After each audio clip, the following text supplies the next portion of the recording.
मैं आपका प्यारे मित्र CK यादव और आप देख रहे हैं law beams. My dear friends, आज हम सभी लोग पढ़ने वाले हैं Indian penal code. Indian penal code की संपूर्ण वीडियो आपको इसी में देखने को मिलेगी।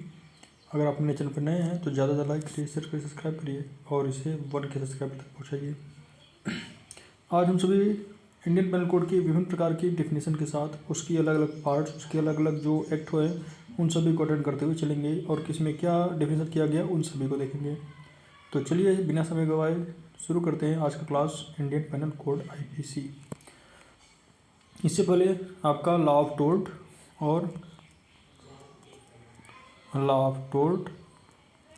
और हिंदू मैरिज लॉ।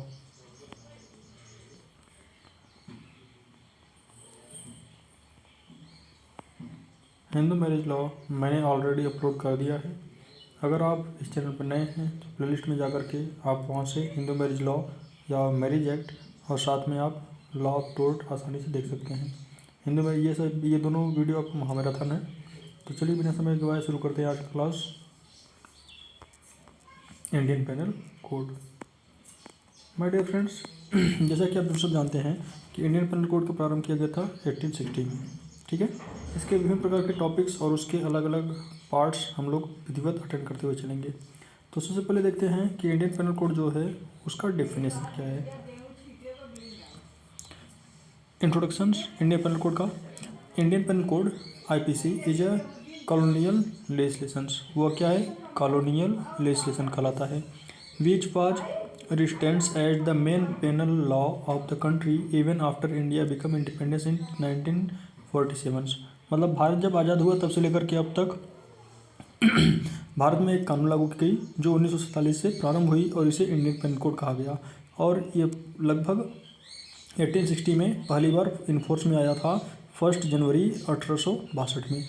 मतलब पहली बार यह बनाया गया था 1860 में, लेकिन लागू कब किया गया था? 1862 में। ठीक है, और ये अप्लाई होता है संपूर्ण इंडिया पर।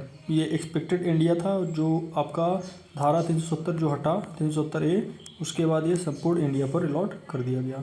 ठीक है, the Indian penal codes 1860 is the substantive law of crime. मतलब ये जो इंडियन पेनल कोड है बेटा, ये सीधे से सब्सटेंस करता है क्राइम को। मतलब कहीं भी किसी प्रकार से यदि कोई क्राइम हो रही है तो वहाँ सब्सटेंस क्या माना जाएगा? Indian penal code. It defines acts which constitutes an offence and lays down punishment for the same। मतलब आप कहीं भी कोई भी यदि हत्या करते हैं तो सभी जगह भारत में सिर्फ एक ही कोड है, इंडियन पेनल कोड। इसी के तहत आपको सजा दिया जाएगा। IPC कॉन्साइस्ट जो इंडियन पेनल कोड है वो युक्त है of 23 chapters and more than of 511 sections. मतलब लगभग 23 चैप्टर्स हैं इंडियन पेनल कोड में और उसके साथ ही साथ आपका 511 सेक्शंस हैं। ठीक है, मतलब आपका 511 सेक्शंस हैं और 23 चैप्टर्स हैं। कहाँ? इंडियन पेनल कोड में। इट हैज़ 2 पार्ट्स और इसके 2 पार्ट्स हैं। कौन कौन से? एक जनरल प्रिंसिपल है और दूसरा defence, general principle and defence है, और दूसरा है स्पेसिफिक ऑफेंस। मतलब कुछ ऐसे स्पेसिफिक ऑफेंस होते हैं जो जनरल प्रिंसिपल से आपका अलग होते हैं। तो आपके इंडियन पेनल कोड के 2 पार्ट्स हैं, general defence and specific offence. आगे हम लोग देखते हैं जो reason of Indian penal code 1860 कि 1860 का आपका जुरिडिक्शन कहाँ कहाँ तक है। तो geographical area of the subjects to which law applies is defined as the jurisdiction of that law. मतलब जहाँ तक कि आपकी इंडिया की एरिया लगती है वहाँ तक सभी क्या है, जियोग्राफिकल तरीके से आपका इंडियन पेनल कोड अलाइव किया जाता है। अब जरा बात कर लेते हैं इंट्रा टेरिटरी जुरिडिक्शंस। ये क्या होता है? मतलब where's a crime under any provisions of IPC is committed. मतलब IPC के अंतर्गत कोई भी यदि क्राइम कमिटेड किया जाता है, ठीक है, with in the territory of India. मतलब भारत के किसी भी टेरिटरी में, भारत के किसी भी स्थान पर द IPC अप्लाइज, तो वहाँ पर IPC अप्लाई होगा। And the country can try the punish interpretives of the facts. और इस इंटरप्रेटिव के तहत वह क्राइम माना जाएगा और उसे पनिश किया जाएगा। Who has committed the crime, जो भी क्राइम कमिट करता है इज एन इंडियन नेशनल्स और फॉरेनर्स, चाहे वो इंडिया का हो चाहे कोई फॉरेनर क्यों ना हो, सभी इसके अधीन होंगे। This is call of intra territorial jurisdiction, इसे हम इंट्रा टेरिटोरियल जुरिडिक्शंस कहते हैं। बिकॉज क्योंकि the crimes begin committed with in the Indian territory, क्योंकि ये इंडियन टेरिटरी में किया गया क्राइम होता है, इसलिए इसे इंट्रा टेरिटोरियल्स जुरिडिक्शंस कहा जाता है। इंडियन टेरिटरी इंक्लूड्स, मतलब इंडियन टेरिटरी कहाँ तक इंक्लूड्स है। सबसे पहली चीज़, territory of India as defines as the article 1 of the Indian constitution, मतलब आर्टिकल 1 में जो आपका इंडियन कॉन्स्टिट्यूशन दिया है वो सभी किसके अंतर्गत आते हैं, इंडियन टेरिटरी के अंतर्गत आते हैं। Second, within the territorials waters of India, मतलब जितने भी भारत के जल संधि हैं वो सभी इसी के अंतर्गत आते हैं।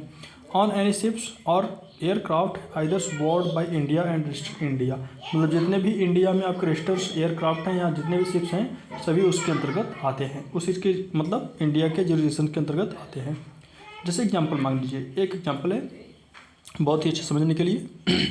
मान लीजिए गुंजन है, एक सिटीजन ऑफ इंडिया है, मर्डर करता है राजन का इन इंडिया में, मतलब एक गुंजन नाम की लड़की है, ठीक है, वह राजन नाम के व्यक्ति की मर्डर कर देती है इंडिया में। एंड ग्लोरी आपका यह है कि अ फॉर्जन मर्डर्स राजन इन इंडिया, और वो वास्तव में Gunjan a citizen of India है लेकिन मर्डर्ड राजन है, उसके अवस्था में glory foreigners murders Rajan in India, और भारत में ग्लोरी के द्वारा मर्डर कर दिया जाता है। तो इस अवस्था में जो एक्सेप्शंस है कि criminal proceeding can not be integrated against the followings, मतलब कुछ केसों में आपका प्रोविजंस होता है कि जो प्रोसीडिंग है वो कैन नॉट बी इंटीग्रेटेड होगा, मतलब मान्य नहीं होगा। प्रेसिडेंट और governor of the states during the time of they hold office, यदि वो उसे रोकने के लिए बोले तो। फॉरेन सर्वाइवर्स या फॉरेन जो है वह सेवरिंग्स करें, या अम्बेसडर जो होते हैं, जो आपके अम्बेसडर होते हैं, and the diplomats of the foreign countries, foreign country के डिप्लोमेट से इससे सिर्फ एक्सेप्शन कर सकते हैं। तो इतना समझ में आया कि यदि कुछ भी मर्डर होता है तो वो आपके इंडिया में यदि हो रहा है तो वो इंडिया के अंतर्गत ही माना जाएगा। ऑल ओवर इंडिया में यदि कहीं भी कर रहे हैं तो उससे इंडिया से कोई मतलब नहीं होता, मतलब इंडिया में यदि आप कहें तो वहाँ पर आईपीसी लागू होगी इंडिया के किसी भी क्षेत्र में। अगला बात कर लेते हैं extra territorial jurisdictions. Extra territorial jurisdiction ये क्या होता है, जैसे कि कोई टेरिटरी लगी, ठीक है, और यदि कोई भी व्यक्ति outside of the territory of India करे ऑफेंस, ठीक है, तो एक्स्ट्रा टेरिटोरियल जुरिडिक्शन कहा जाता है। मतलब कोई भी व्यक्ति यदि भारत देश के बाहर कोई किसी प्रकार का कोई मर्डर करे तो क्या कहलाएगा, एक्स्ट्रा टेरिटोरियल कहा जाएगा। जैसे कि आपने एग्जाम्पल लिया था ना कि Gunjan who is citizen of India, Gunjan जो इंडिया का सिटीजन है और वह एक मर्डर करता है लंदन में, and he can tries to convicted of the murder in the place of India under IPC, तो वह आईपीसी के तहत इंडिया में क्या होगा, कॉन्विक्टेड माना जाएगा, अपराधी माना जाएगा। अब जरा बात कर लेते हैं फंडामेंटल एलिमेंट्स ऑफ क्राइम के, कौन कौन से ऐसे एलिमेंट्स हैं जो फंडामेंटल कैरेक्टर्स माने जाते हैं किसी भी क्राइम के। तो सबसे पहली चीज़ फंडामेंटल एलिमेंट्स में सबसे पहली चीज़ आपका act done by human beings, मतलब कोई भी मानव के द्वारा किसी प्रकार का कार्य होना चाहिए। कौन सा कार्य हो सकता है, मेंस रिया हो सकता है, एक्टस रिया हो सकता है, या इंजरी टू एनदर हो सकती है, सब मिलाकर क्या होंगे, क्राइम होंगे। मतलब कोई ऐसा काम जो व्यक्ति के द्वारा किया जाए, या कोई मेंस रिया हो, या एक्टस रिया हो, या इंजरी टू एनदर हो, ये सभी किसके अंतर्गत आएंगे, क्राइम के अंतर्गत आएंगे। इसके बारे में जरा समझिए। इन रेफरेंस टू आईपीसी, जहाँ तक कि आईपीसी की बात है, crimes means such act of omissions, मतलब किसी प्रकार का ओमिशंस करना ही आपका क्या है, क्राइम है। Which has been forbiddance by the courts, जिसको कोर्ट के द्वारा कभी भी फॉरबिडन किया जा सकता है। And if such act the omissions is committed by the animals, यदि किसी व्यक्ति के द्वारा किसी प्रकार का ओमिशंस किया जाता है, एंड ही और सी, तो वह becomes liables to punishment prescribes under the courts, तो इस तरीके से वह इस कोड के अंतर्गत क्या होगा, पनिशमेंट का लाइबल होगा। जैसे कि बात करें ह्यूमन बींग्स की, मतलब कौन कौन से कोड होती है जो ह्यूमन बींग्स में अलॉट की जाएंगी। जैसे पहला है द फर्स्ट गवर्नमेंट्स,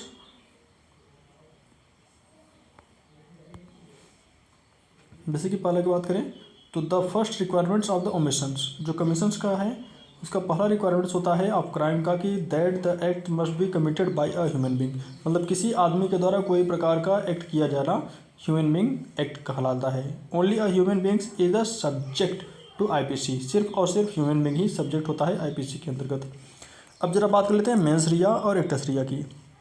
आप सभी जानते हैं मेंस रिया मतलब गिल्टी माइंड, गिल्टी माइंड मतलब आप सभी जानते हैं गिल्टी माइंड, गिल्टी माइंड मतलब मन से सोचा गया कोई कार्य मेंस रिया। जरा समझ लीजिए, mens rea is the fundamentals principle to constitute a crime, मतलब जो मेंस रिया होता है बेटा वो फंडामेंटल माना जाता है किसी भी प्रिंसिपल ऑफ क्राइम की, मतलब कोई आप क्राइम कर रहे हो तो उसका सबसे पहला कार्ड क्या होगा, मेंस रिया। मतलब it is based on the maximum actus non facit reum mens sit rea, मतलब आपका मेंस सिट रिया से संबंधित होता है।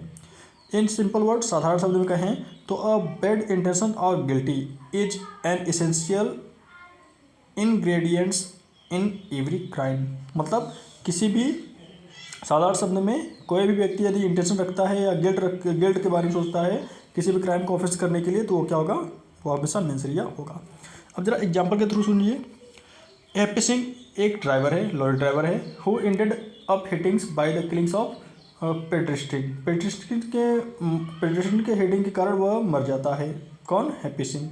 And imagine to situation in hits in this, और मानिए कि दो प्रकार के सिचुएशन इस स्थिति में आते हैं। पहला, happy Singh never saw the persons until it was too late, मतलब हैप्पी सिंह जब लेट होता है तो पहले सामने किसी को नहीं देखता। And tries his best to stop the lorry, और वह हमेशा अच्छी जगह पर रुकने का प्रयास करता है। But could do nothings to stop the accidents, और वह कभी एक्सीडेंट को कभी नहीं रोक सकता, मतलब वह कभी नहीं रोक सका। And in fact ended up by killings pedestrians, और इस कारणवश वह लोगों के द्वारा, भीड़ के द्वारा मार दिया गया। सिचुएशन 2 कहता है कि Happy Singh was being looking out of the pedestrians, Happy Singh बाहर देख रहा था। And upon seeing him straights wards and him the supplements into killing him on the spots, कहने का मतलब है कि स्ट्रेट वार्ड्स जो थी उसके ऊपर गिरे और उसके मृत्यु हो गई। इस स्थिति में, ठीक है, इस स्थिति में Happy Singh will be liables only in the civil courts for the monetary damages, क्योंकि हैप्पी सिंह सिर्फ किसी क्या होगा, मॉनेटरी डैमेजेस के कारण उसे सिविल कोर्ट में ले जाया जाएगा। The intention to kills his missings, क्योंकि उसका मिसिंग्स जो था वह किल करने का था। वेयर एज इन सिचुएशन 2, और जबकि जो सिचुएशन 2 है वो क्या कहता है, Happy Singh will be criminal liables because, Happy Singh criminal liable है क्योंकि his intention to kill the pedestrians, क्योंकि उसका इंटेंशन ही था किसी व्यक्ति को मारना। अब जरा समझिए दोनों का बात। Therefore even through the pedestrians is killed in both situations, मतलब दोनों स्थिति मिला करके जो हैप्पी सिंह है उसके तहत क्या होगा, किसी भी पैडियंस को, जो पेड्रिशंस है वो मरेंगे ही। तो इंटेंशन ऑफ हैप्पी सिंह क्या था, difference, and so punishment will also be different, मतलब उसका जो थिंग्स था वो अलग था, इसलिए उसे दोनों तरीके से क्या होगा, पनिशमेंट किया जाएगा। अब जरा फॉर्म ऑफ मेंस रिया देख लेते हैं कि मेंस रिया के कौन से फॉर्म्स होते हैं। सबसे पहला इंटेंशन। इंटेंशन ये क्या होता है, इंटेंशन मतलब होता है जिसे हम साधारण शब्दों में कह सकते हैं पर्पज, ठीक है, पर्पज और design with which is an act is which as act is done, मतलब किसी प्रकार का आपका पर्पज आपको क्या दिखाता है, आपके इंटेंशन को दिखाता है। Intention indicates the positions of mind, मतलब इंटेंशन जो होता है वह किसी भी पोजीशन के माइंड को बताता है। And condition of summons at the particulars times of commissions, और कमीशंस के थ्रू किसी भी व्यक्ति के द्वारा कोई भी वर्क को दिखाता है कि वह किस प्रकार का ऑफेंस कर रहा है। And also will of the accused to see effect of the his unlawful conduct, और इस कारण से वो क्या करता है, अनलॉफुल कंडक्ट कर बैठता है। जैसे कि एग्जाम्पल के लिए ले लीजिए कि A poisons the foods which B was supposed to eat with the intention of killing B, क्या कहा गया कि ए व्यक्ति है, ठीक है, उसने बी के खाने में जहर मिला दी, कि बी को इंटेंशन था उसका मारने का, लेकिन वहाँ थोड़ा उल्टा हो गया, सी इट्स, वहाँ पर सी नाम का व्यक्ति था उसने इट कर लिया, खा लिया। That food instead of B, B के अलावा, मतलब बी को खाने के लिए दिया था लेकिन बी ना खा कर किसने खा लिया, सी ने खा लिया, और क्या होगा, इज किल्ड, और सी मर गया। तो इस अवस्था में A is liable for killing C although A never intention it ended it, क्योंकि ए का इंटेंशन तो नहीं था, लेकिन उसका मेन इंटेंशन ए का क्या था, किल करना, मर्डर करना, तो इसलिए ये क्या होगा, हमेशा लाइबल होगा किसी भी पनिश के लिए। अब जरा बात करते हैं नेग्लिजेंस के बारे में। नेग्लिजेंस क्या होता है? नेग्लिजेंस में बेटा, negligence is a second form of mens rea. Mens rea का दूसरा कारण क्या माना जाता है, major negligence. Negligence is not taking cares. Negligence का मतलब होता है लापरवाही, मतलब यदि आप देखभाल नहीं करेंगे, सही से अच्छे से देखभाल नहीं करेंगे तो क्या होगा, नेग्लिजेंस होगा। There is the duty of take cares, वहाँ हमेशा ड्यूटी होती है टेक केयर की। नेग्लिजेंस और carelessness indicates a state of mind, यह दोनों चीज़ स्टेट ऑफ माइंड को बताती है। देखिए भाई, आप केयरलेस तभी होंगे जब आप अपने माइंड को स्टेट्स, जो आपकी माइंड स्टेट्स है वो सही ना रहे। Where's there is absence of the desires to cause the particular consequence and the standards of the cares established by the law is that of reasonable means and indicates circumstances। मतलब अलग अलग प्रकार से व्यक्ति अलग अलग प्रकार से काम करते हैं, इस कारण उसका होता है यह नेग्लिजेंस माना जाता है। फॉर एग्जांपल के लिए जैसे ले लीजिए, for every medical negligence a doctor's can be tries under IPC. मतलब जितने प्रकार के आपके डॉक्टर हैं, जितने प्रकार के आपके मेडिकल हैं, सब किसके अंतर्गत आते हैं, नेग्लिजेंस के अंतर्गत आते हैं, और उन्हें नेग्लिजेंस के अंतर्गत सजा भी दी जाती है। अगला है रेकलेसनेस। रेकलेसनेस जरा इसके बारे में समझिए, बहुत ही अच्छी चीज़ है। रेकलेसनेस क्या होती है, जैसे कि occurs when the actors does not desires the consequence. मतलब किसी व्यक्ति का यह कार्य ना हो कि वह, उसकी इच्छा ना हो कि यह काम करे, but foresees the possibilities, लेकिन संभवतः दिखाई दे कि आप वहाँ ऐसा कर सकते थे। मतलब रिस्क तो था लेकिन आप उसे बचा सकते थे, और यदि फिर भी आप बचाना चाहें तो ये आपकी गलती मानी जाएगी। जैसे मान लीजिए ए व्यक्ति हो गया, ये ड्राइव कार कर रहा है, ठीक है, कार ड्राइव कर रहा है, और इसके सामने सी नामक व्यक्ति दौड़ रहा है। तो इस अवस्था में इसने अपने हाथ में, ए ने अपने हाथ में ढेर सारी चीज़ें रखी थी, और उस कारणवश क्या होता है, ढेर सारी चीज़ें होने के कारण, या जैसे आप फोटो पिक्चर में देख पा रहे हो ना, ऐसे ढेर सारी चीज़ें होने के कारण ये क्या करता है, आउट ऑफ कंट्रोल हो जाता है, और अपने गाड़ी के स्टीयरिंग और अपने उसको संभाल नहीं पाता, और इस कारण सी को एक्सीडेंट कर देता है। तो इस अवस्था में रिकग्निस मानी जाएगी, क्योंकि यहाँ पर आप उसे बचा सकते थे, यदि आप अपने फ़ोन, अपने इन सब चीज़ों को बाहर रख देते तो आप उसे बचा सकते थे। तो इसका कारण क्या माना जाएगा, आपका नेग्लिजेंस। अब जरा थर्ड की बात कर लेते हैं, एक्टस। एक्टस रिया, मेंस रिया समझ में आया, ह्यूमन समझ में आया। अगला क्या है, एक्टस रिया। ये एक्टस रिया होता क्या है, यह एक्चुअली एक्टस रिया लैटिन वर्ड है। क्या है, लैटिन वर्ड है, विच मीन्स क्रिमिनल, जिसका मतलब होता है क्रिमिनल है, कोई क्रिमिनल कार्य। It is the actuals physicals act of committing a crime. मतलब ये किसी प्रकार का एक्चुअल फिजिकल कमिटिंग क्राइम कहलाता है acts Riya.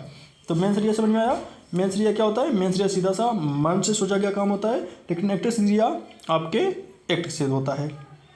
There can be crimes of an actuals wrongfulness और criminals act has not taken place.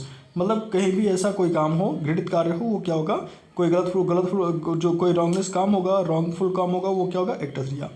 जैसे एग्जाम्पल के लिए ले लीजिए, if a mans peoples conspires to murder a person of only one of them actually shoots the persons, every conspirator would be liables for it. जैसे कि मान लीजिए ये व्यक्ति हो गया, ये हंस खेल रहा है और इसको पीछे से जाकर ये चाकू मार दे, तो क्या होगा, ये एक्टस रिया होगा।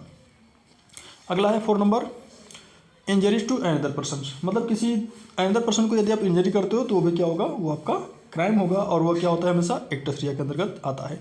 अब जरा बात कर लेते हैं स्टेट ऑफ क्राइम की। मतलब क्राइम के कुल कितने स्टेट्स होते हैं, या क्राइम के कुल कितने स्टेट्स माने जाते हैं। तो स्टेट ऑफ क्राइम की बात करें तो स्टेट ऑफ क्राइम्स में आपका मेजर करके चार होते हैं। पहला criminal intentions, preparations, attempt and commissions और एकम्प्लिसमेंट। कहने का मतलब है कि सबसे पहले आप कोई भी जैसे मर्डर करने जाओगे, ठीक है, तो मर्डर करने से पहले आप क्या करते हो, तैयारी करते हो ना। इंटेंशन आपका होना चाहिए सबसे पहले, इंटेंशन के बाद फिर क्या होगा, तैयारी होगी, तैयारी के बाद फिर क्या करेगा, आप उसे मर्डर करोगे, मर्डर करने के बाद फिर क्या होगा, काम समाप्त, हर हर घोरी हर हर हर हर हर हर करके खून बने शुरू हो जाएगी। तो इस अवस्था में क्या होता है, सबसे पहले किसी भी काम को करने के लिए क्रिमिनल इंटेंशन होना चाहिए, दूसरी बात प्रिपेयरिंग होनी चाहिए, प्रिपरेशंस, तीसरा अटेम्प्ट, और चौथा कमीशंस और एकम्प्लिसमेंट। तो सबसे पहले बात कर लेते हैं कि आपके स्टेट ऑफ क्राइम में क्रिमिनल इंटेंशन क्या होता है। क्रिमिनल इंटेंशन यह समझिए, the criminal intention is the first stage in the commission of offence. मतलब यह पहला स्टेज होता है ऑफेंस का, मतलब किसी भी ऑफेंस का पहला इंटेंशन होता है। Intentions is the conscious exercise of the mental faculties of a person to do an act for the purpose of accomplishing or specifying a purpose. अब जरा सा इंटेंशन का सीधा सीधा मतलब समझिए. Intention means doing any act with one's wills, desires, willingness and malafides and for some purpose. कहने का मतलब है कि आपका इंटेंशन हो किसी व्यक्ति को, अब या आपकी डिजायर हो या विलिंगनेस हो या विलिंगनेस हो, ये सभी क्या होता है आपके इंटेंशन माने जाते हैं. और इसके तहत आप सभी लोग क्या होंगे, आईपीसी के कोड के तहत सजा के हकदार हो गए. ना बाबा ना, ऐसा नहीं हो सकता, सब बच जाएंगे. तो ये आपकी गलतफहमी है. अगला देखिए, जैसे एग्जांपल के लिए लेते हैं इंटेंशन को. इसमें क्या है, if a man drives such a race of reckless manners resulting an accidents causing death of a person. जैसे मान लीजिए कोई एक व्यक्ति हो गया, ठीक है, मान लीजिए एक व्यक्ति हो गया, ये क्या कर रहा है, बाइक चला रहा है या आपकी कुछ भी कर रहा है, कोई ड्राइव कर रहा है. तो ड्राइव करते समय सबसे पहली चीज़ आपका जो रेकलेस है वह नहीं होना चाहिए. आप अपने with too much without negligence के काम कर रहना चाहिए. और इस अवस्था में आप रेकलेस कर रहे हैं, नेग्लिजेंस कर रहे हैं और साथ में आप किसी भी पर्सन को ठोक दिए और इसकी मृत्यु हो गई. तो आपका इंटेंशन तो नहीं है, ठीक है, इंटेंशन तो नहीं है, लेकिन आपका कुछ ऐसा काम था जिस कारणवश आपका इंटेंशन ऐसा ही दिखाई दिया. अदरवाइज ये आप उसे बचा सकते थे. उसका रियर काज सिर्फ इतना सा बनता कि आप यदि चाहते तो वॉलंटरी आप उसे बचा सकते थे विथ योर केयरनेस. लेकिन आपने केयरलेसनेस दिखाई, आप लापरवाह दिखे, रेकलेसनेस दिखे और इस कारण उसकी एक्सीडेंट हो गई. तो इसके तहत आपकी इंटेंशन मानी जाएगी. अगला है प्रिपरेशंस. ये प्रिपरेशंस क्या होता है, पहले इसे समझ लीजिए. Preparations itself is not punishable as if it difficult to prove that. मतलब प्रिपरेशन पूरी तरीके से पनिशेबल्स नहीं होती, ठीक है, पनिशेबल्स नहीं होती. यह माना जाता है कि necessary preparations were made for the commissions of the offence. सिर्फ यह एक प्रकार का ऑफेंस का पार्ट माना जाता है, इससे ज़्यादा और कुछ नहीं माना जाता. मतलब प्रिपरेशन सिर्फ आपका एक प्रकार का क्राइम का पार्ट है, अदरवाइज और कुछ नहीं. फॉर एग्जांपल के लिए मान लीजिए जैसे कि जो राम है, ठीक है, राम एक पिस्टल खरीदता है and keeps the same in the pocket, और अपने पॉकेट में रख लेता है. Daily loaded in the orders to kill his enemies Shyam. और वह अंत में उसको इसलिए रखता है ताकि वह श्याम को मार सके. But does not nothing more, और इससे ज़्यादा और कुछ नहीं. Ram has not committed any offence. Ram ने कोई भी ऑफेंस नहीं किया. And still he is at preparing stage. जैसे कि मानिए कि वह उस बंदूक को लेकर के तैयारी कर रहा था, ठीक है. और इस अवस्था में क्या होगा, and it will the impossibles for the prescriptions to prove that. तो इस अवस्था में कभी प्रूव तो नहीं कर सकता. He was carrying the loaded pistols only for the purpose of killing Shyam. सिर्फ उसका पर्पज था उस व्यक्ति को मारना. तो यह क्या कहलाएगा, जो पर्पज आपका बनता है वही क्या है, आपका प्रिपरेशंस है. अब जरा देख लीजिए नीचे, in certain exceptional cases mere preparations is also punishables under IPC. मतलब आईपीसी में कुछ ऐसी चीज़ें हैं जिसके तहत आप यदि प्रिपरेशन करते हैं किसी भी को हार्म पहुंचाने की, तो वह भी क्या है बेटा, क्राइम है.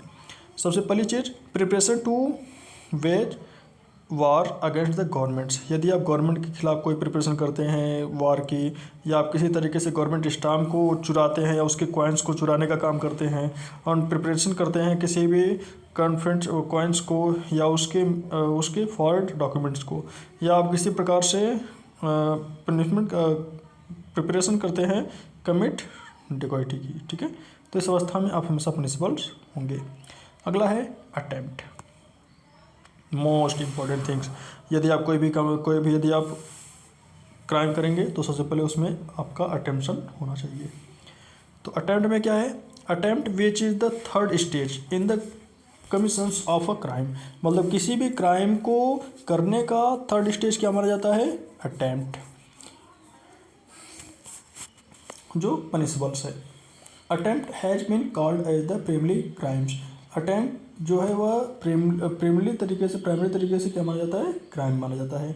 Attempt means the direct moments towards commissions of a crimes after necessary preparations have been made. मतलब सीधा सा समझिए कि successful attempts become the actual actual commissions of crimes, मतलब जो सक्सेसफुल अटेम्प्ट है वह क्या कहलाएगा, वह एक्चुअल क्राइम माना जाएगा।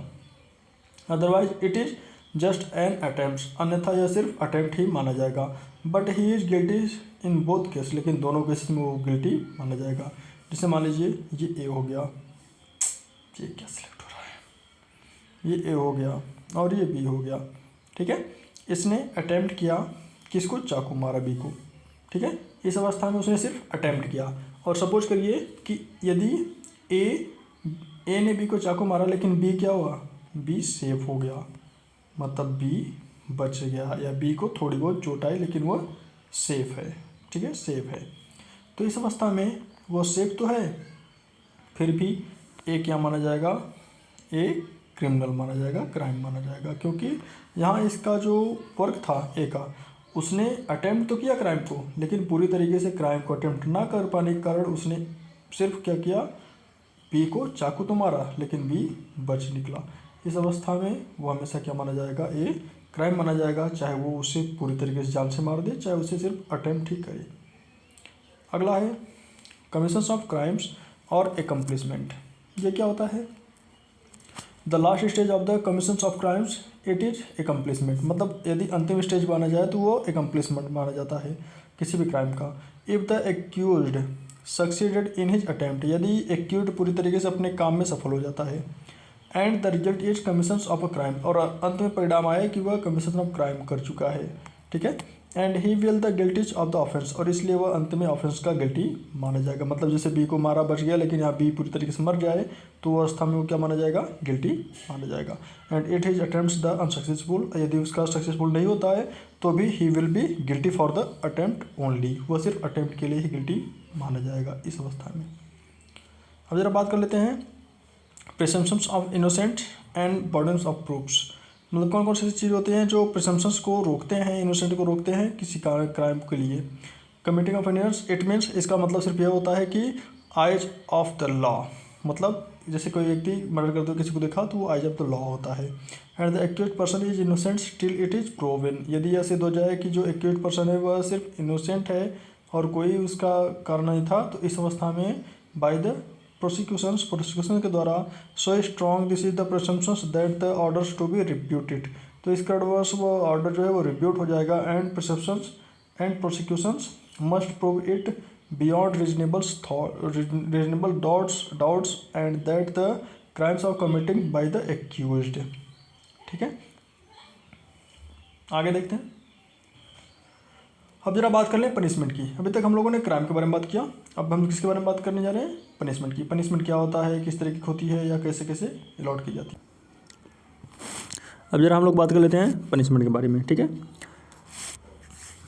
पनिशमेंट जो होता है बेटा वो अलग अलग तरीके से अलग अलग डिफाइंस में होता है। एक डेथ का, लाइफ इम्प्रिजमेंट और फॉरफिटर्स ऑफ प्रॉपर्टी और फाइन्स की। कहने का मतलब है सबसे पहला होता है फाइन्स, ठीक है। यदि आपको फाइन्स हुआ तो सिर्फ आप फाइन देते हैं। और फॉरफिटर्स ऑफ प्रॉपर्टी, आपकी जितनी भी जो संपत्ति होती है वो जब्त कर ली जाती है। इम्प्रिजमेंट में सिर्फ आपको कैद होता है। लाइफ इम्प्रिजमेंट में हमेशा पूरे जीवन पर्यंत तक आपको पनिशमेंट के थ्रू इम्प्रिजमेंट होती है। एंड डेथ में आपका डेथ पेनल्टी होती है। और अगर आप मेरे चैनल पर नए हैं तो आप प्लेलिस्ट में जाकर के पनिशमेंट के सारी वीडियो को देख सकते हैं। पनिशमेंट मैंने अलग से भी बनाकर रखा हुआ है। अब जरा बात कर लेते हैं डेथ पनिशमेंट की, कि डेथ पनिशमेंट होता क्या है या क्यों अलॉट की जाती है, या इसका मेजर कारण क्या होता है। सबसे पहले death punishment sentence, the death sentence is the harshest of the punishments provides in IPC, मतलब आईपीसी में सबसे हार्डनेस जो आपका हार्डशिट्स पनिशमेंट है वो क्या है, death punishment, which involves the judicial killings or takings a life of the accused as a form of the punishment, मतलब कोई व्यक्ति कोई घृणित कार्य किया है, क्राइम किया है, उसके जीवन को छीन लेना ही सबसे बड़ा डेथ पनिशमेंट कहलाता है। The supreme court has ruled that, supreme court ने यह नियम बना दिया है कि death sentence out of the imposed only the rarest of rarest case, मतलब रियर से रियर केस में ही सिर्फ आपको डेथ पनिशमेंट दिया जाएगा, अदरवाइज नहीं। अदरवाइज आप कुछ भी कर लीजिए, आपको सिर्फ इम्प्रिजमेंट ही मिलेगी। जरा बात कर लेते हैं कि आईपीसी में जो प्रोवाइड्स करता है कैपिटल पनिशमेंट को वो कौन कौन सी होती है। मैंने आपको बताया ना, मैंने कैपिटल पनिशमेंट और डेथ पनिशमेंट के बारे में वीडियो बनाया है। अगर आप नए हैं तो प्लेलिस्ट में जा करके वहाँ से आसानी से कैपिटल पनिशमेंट को ढूंढ करके पढ़ सकते हैं। तो सबसे पहले बात करें कैपिटल पनिशमेंट में, पहला है मर्डर, दूसरा है डेकोटी विथ मर्डर्स, तीसरा है waging wars against the governments of India, चौथा है अबटिंग्स म्यूटिंग्स एक्चुअली कमिटेड, पांचवा है giving the fabricatings false evidence upon which the innocent person suffers death, छठा अमेंशंस of the suicide by the minors और insane persons, attempted murder by the life convict. ठीक है, इन सभी केसेज में आपको डेथ पेनल्टी मिल सकती है। अगला है लाइफ इम्प्रिजमेंट। लाइफ इम्प्रिजमेंट ये क्या होता है? लाइफ इम्प्रिजमेंट में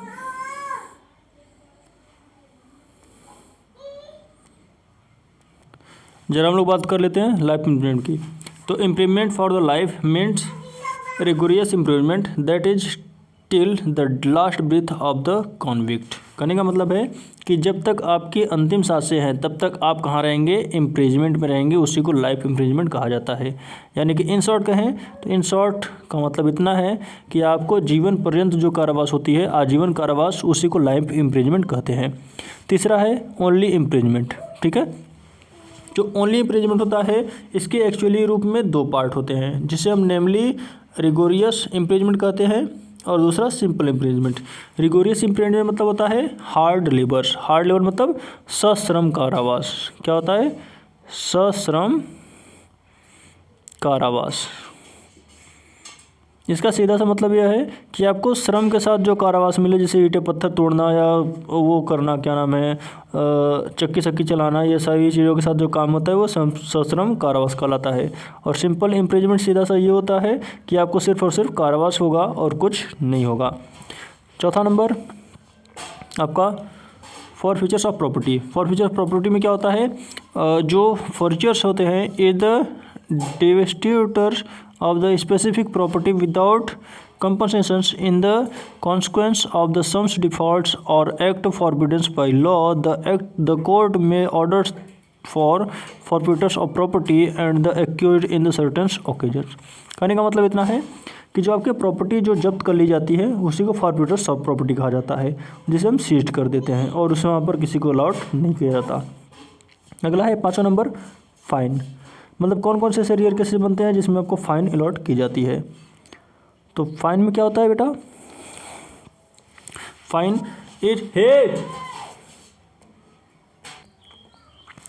is forfeitures of money by the way of penalty. मतलब पेनल्टी के रूप में किसी चीज़ को जब्त कर लेना ही आपका फाइन कहलाता है। It should be imposed individually and not collectively. When court sentence and accused for a punishment which includes a fine amounts, it can specify that the events of the convict does not pay the fine amounts। कहने का इतना सा मतलब है कि court के द्वारा यदि किसी प्रकार से आपको आदेश दिया जाता है कि आपने जो बी को एक्सीडेंट किया था, इस अवस्था में आप बी की पूरी हेल्थ कंडीशन की फ़ाइन देंगे और साथ में उसके अलावा बी के जीवन पर्यंत की जब तक की खर्चा आएगी तब तक आप उसे देखेंगे। यही क्या कहलाता है बेटा? फाइन कहलाता है। अगला है क्रिमिनल कॉन्स्पिरेसी।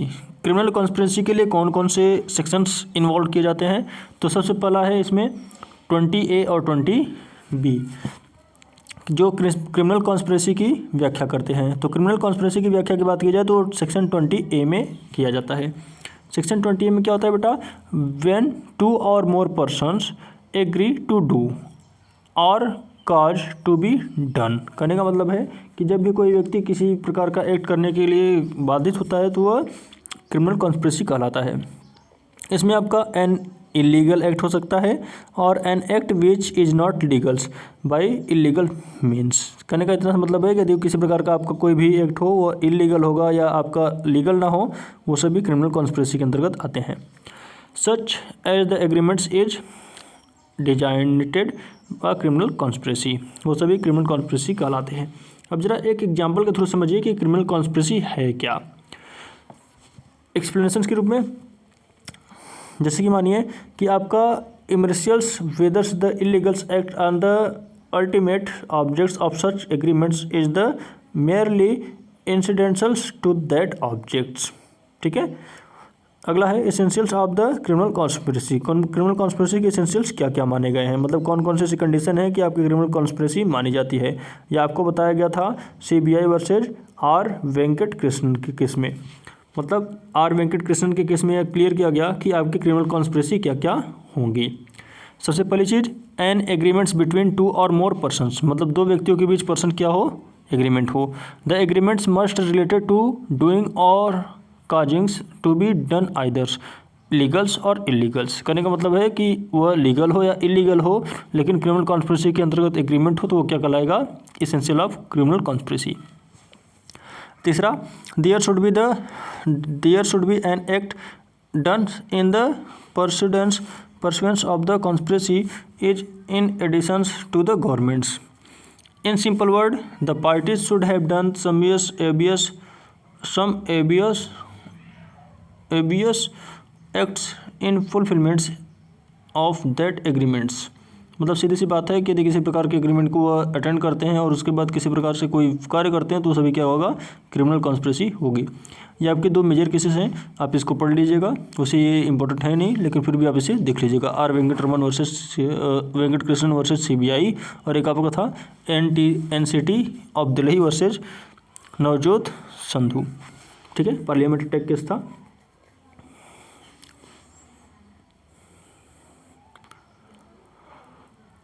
अब जरा बात कर लेते हैं कि पनिशमेंट ऑफ क्रिमिनल कॉन्स्पिरेसी क्या क्या होता है। ये इससे बात करता है सेक्शन 20B, मतलब सेक्शन 20B में बताया गया है कि आपका क्रिमिनल कॉन्स्पिरेसी के तहत कौन कौन सी सजा होगी। सबसे पहला चीज़, if a persons conspires to committing an offence punishable with, मतलब यदि कोई व्यक्ति ऑफेंस करता है तो उसके तहत वो उसे कौन कौन सी सजा मिल सकती है, या तो डेथ मिल सकता है, या इम्प्रिजमेंट फॉर लाइफ मिल सकता है, या उसे रिगियस इम्प्रिजमेंट मिल सकता है, और उसमें कोई भी किसी प्रकार का टर्म हो सकता है, 2 साल का हो सकता है या उससे ज़्यादा भी हो सकता है। तीसरा है, if a person conspires to committing an offence other than above, यदि कोई व्यक्ति किसी दूसरे के अलावा, मतलब ऊपर के अलावा और कोई कार्य करता है तो उससे अदर भी एक आपका पनिशमेंट मिल सकता है। He shall be punishable in the same manners as if he obeyed such offence, मतलब किसी प्रकार से आप ऑफेंस करेंगे तो उससे आपको किसी भी प्रकार से डेथ मिल सकती है। इन द सिंपल वर्ड, साधारण रूप में समझे तो punishment for the conspiracy is the same of the conspires has the option assisted of offence, मतलब सीधा से कहा जाए कि आपको डेथ, इम्प्रिजमेंट और आपका रिग्रियस इम्प्रिजमेंट और साथ में किसी प्रकार के टर्म के साथ कोई इम्प्रिजमेंट मिल सकती है, किसमें, क्रिमिनल कॉन्स्पिरेसी में। अब जरा हम लोग बात कर लेते हैं punishment for criminal breach of trust, जो सेक्शन 406 से लेकर के 409 तक है। इसमें आपके जो ब्रीच ऑफ ट्रस्ट है उसके तहत आपको, आप देख सकते हैं, punishment for case other than the following cases, मतलब ऊपर के जो केसेस हमने पढ़े थे उसके अतिरिक्त आपका इम्प्रिजमेंट हो सकता है 3 साल का और उससे ज़्यादा, और फाइन भी हो सकता है। यदि 7 की बात करें तो यदि आप किसी प्रकार से when breach of trust is done by the carriage, यदि कैरियर के द्वारा किसी प्रकार का आपका ब्रीच ऑफ ट्रस्ट होता है where fingers of the warehouse keepers के तहत, तो आपका इम्प्रिजमेंट होता है 7 साल का और फाइन भी होती है। यदि ब्रीच ऑफ ट्रस्ट हो बाय द क्लर्क और सर्वेंट तो 408 के तहत आपको 408 की तरफ इम्प्रिजमेंट हो सकती है 7 साल की, और उसके बाद फाइन भी हो सकता है। यदि आप किसी प्रकार से ब्रीच ऑफ ट्रस्ट करते हैं पब्लिक सर्वेंट्स और बैंकर्स और मर्चेंट्स ऑफ इन सब के तहत, तो 409 के तहत आपको 7 साल की सज़ा, 10 साल की सज़ा और फाइन हो सकता है। ठीक है, अब जरा आगे बात करें, ये आपके कुछ केसेस हैं उसे आप लोग पढ़ लीजिएगा, हम PDF डाल देंगे। जरा चीटिंग देख लीजिए। चीटिंग क्या होता है, जैसे आप लोग हमेशा कहते हो ना 420 कर रहा है, तो होता क्या है उसके बारे में समझ लीजिए। Cheating is an defined as the dishonest और unfair act done to gains advantage over the others. कहने का मतलब है कि यदि किसी व्यक्ति के द्वारा किसी दूसरे व्यक्ति को चीट किया जाए, मतलब दूसरे व्यक्ति में इंटरेस्ट दिखाया जाए, वो सब चीटिंग कहलाता है। एक्सप्लेनेशन की बात करें तो a dishonest completions of the fact the deceptions with the meanings of this sections. तो कहने का मतलब इतना है कि यदि आप किसी प्रकार से किसी दूसरे व्यक्ति को चीटिंग कर रहे हैं, जैसे यहाँ देख रहे हैं आप इस वीडियो में कि जो ए महिला है वो बी नाम के पुरुष के साथ अपना अफेयर्स बना रही है और इस अवस्था में सी व्यक्ति को धोखा दे रही है। तो इसके तहत क्या है, इसके तहत आपका जो ये महिला है वह चीट कर रही है, तो इसके तहत ये पनिशेबल होंगे 415 से 420 के बीच।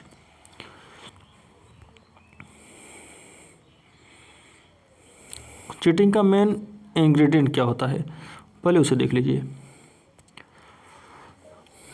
Main ingredient, the accused must deceives another persons, मतलब यदि एक्यूज्ड किसी डिसीज पर्सन से रिलेटेड हो जाए और the act deceivings was done intentionally तरीके से वह डिसीविंग को डन करे, and the person who is deceivings should be induced to delivers any persons or to do an act, and such inducements should be fraudulent और dishonest, मतलब किसी प्रकार से किसी दूसरे व्यक्ति को डिसऑनेस्ट करे।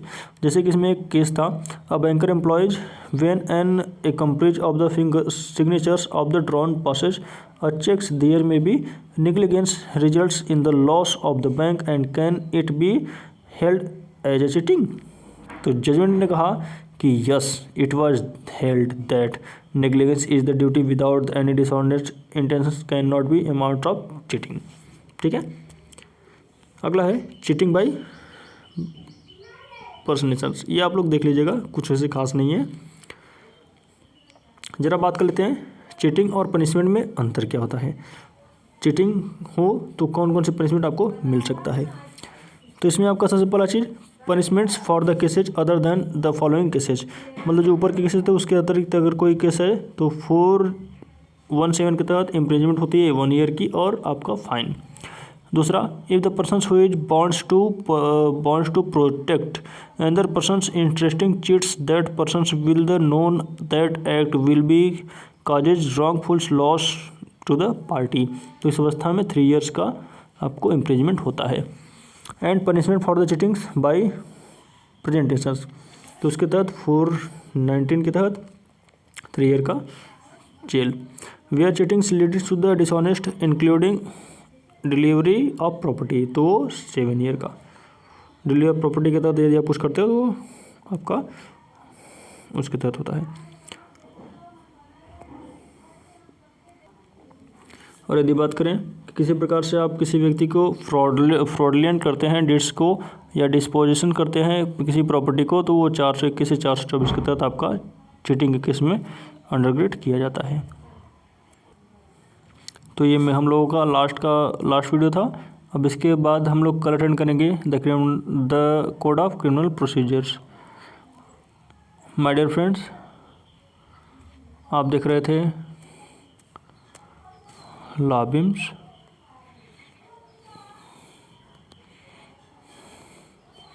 मैं आपका प्यारा मित्र सीके यादव। ये आपका आईपीसी का कंप्लीट वीडियो था जिसको हमने इतने समय में अटेंड किया। अगर आप मेरे चैनल पर नए हैं तो ज़्यादा से ज़्यादा लाइक करिए, शेयर करिए, सब्सक्राइब करिए। और आप यदि आपको कुछ पोर्शन छूटा है तो मैंने उसको पॉलिसी पढ़ा दिया है, आपके प्लेलिस्ट में जाकर वीडियो पड़ी होगी, आप वहाँ जाकर के अटेंड कर सकते हैं और उसे पढ़ सकते हैं। आज के लिए इतना ही। Tata, bye bye.